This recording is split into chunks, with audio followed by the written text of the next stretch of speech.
সবার লক্ষ্য ছিল একটাই, সাপকে নিয়ন্ত্রণ করে নিজের ঘরে নেয়া। অনেকদিন পর এলাকায় দীর্ঘদিনের ঐতিহ্যবাহী এই খেলা অনুষ্ঠিত হয়ে উচ্ছ্বসিত হন দর্শকরা। এই খেলাটা দেখতে অনেক সবাই পছন্দ করে। এখানে বশ করে নিজের ঘরে নিয়ে আসতে পারবেন তারাই জয়ী। এমন ব্যতিক্রমী খেলা দেখতে নারী পুরুষের ঢল নেমেছিল দিনাজপুরের হাকিমপুর উপজেলার বোয়ালদার পাইলট স্কুল মাঠে। খেলায় অংশ নেয় ৮টি দল। মাঠের মধ্যে প্রত্যেকটি দলের জন্য ছিল নির্দিষ্ট ঘর। সবার লক্ষ্য ছিল একটাই, সাপকে নিয়ন্ত্রণ করে নিজের ঘরে নেয়া।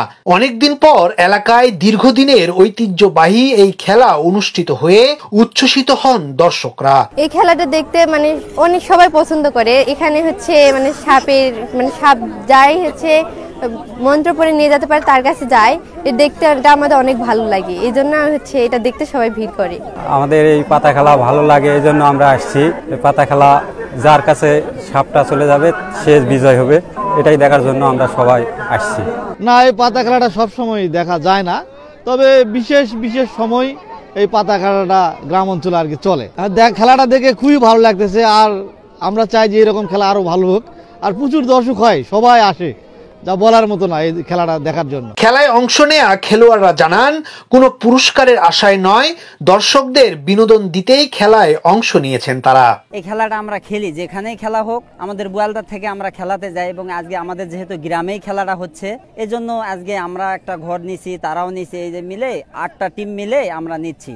তার মধ্যে একজন পাইছে, তবে আসলে কালের বিবর্তনে এগুলা খেলা এখন চলে না, অনেকেই খেলায় না, করে না, যার জন্য আমরা বোয়ালদারবাসী একটা করছি যে আমরা বোয়ালদারে এই জিনিসটা একটু আনন্দ করার জন্য সবাই মিলে আমরা টাকা উঠাই করে আর কি, সবারই উদ্দেশ্য করে খেলাটার মজা দেওয়ার জন্য আমরা এই খেলাটা আয়োজন করছি। গ্রামীণ সংস্কৃতিকে আঁকড়ে ধরা এবং নতুনদেরকে পরিচয় করিয়ে দিতেই এমন খেলার আয়োজন।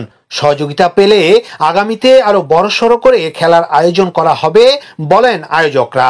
একই সঙ্গে আগামীতে খেলাটি যাতে আরো ভালোভাবে হয় সেজন্য সহযোগিতার আশ্বাস দেন সাবেক ইউপি চেয়ারম্যান। গ্রামীণ ঐতিহ্যকে তুলে ধরার জন্য আমরা এই গ্রামীণ পরিবেশে একটি গ্রামীণ তন্ত্রমন্ত্র পাতা খেলার আয়োজন করেছি, এবং এক কথায় গ্রামীণ সংস্কৃতিকে ধরে রাখার জন্য আমাদের এই আয়োজন। আজকে যে বোয়ালদার উদ্যোগে যে পাতা খেলা, গ্রামীণ ঐতিহ্যবাহী পাতা খেলা, এই খেলায় আমরা বরাবর সহযোগিতা করে আসি, এবং এর পরবর্তী টাইমে আরো বড়সড় করে করার ইচ্ছা আছে আমাদের।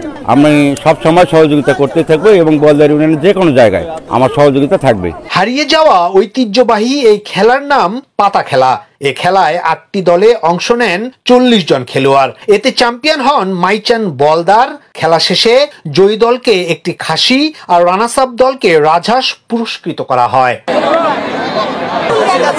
ইয়াসিন আলী, সোনালী নিউজ।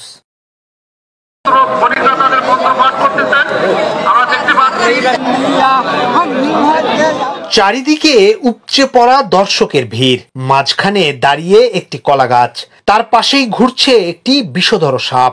মাঠের চারপাশে বসে মন্ত্রবিদ্যা পাঠ করছে কিছু মানুষ। তারা সাপটিকে মাঠের মাঝখান থেকে নিজের দিকে টানার চেষ্টা করছেন। যারাই সাপটিকে মন্ত্র দিয়ে বশ করে নিজের ঘরে নিয়ে আসতে পারবেন তারাই জয়ী। এমন ব্যতিক্রমী খেলা দেখতে নারী পুরুষের ঢল নেমেছিল দিনাজপুরের হাকিমপুর উপজেলার বোয়ালদার পাইলট স্কুল মাঠে। খেলায় অংশ নেয় 8টি দল। দেশ ও প্রবাসের নিত্য নতুন খবর পেতে ওয়ান টিভি নিউজ ইউটিউব ও ফেসবুক পেজে ফলো দিয়ে রাখুন।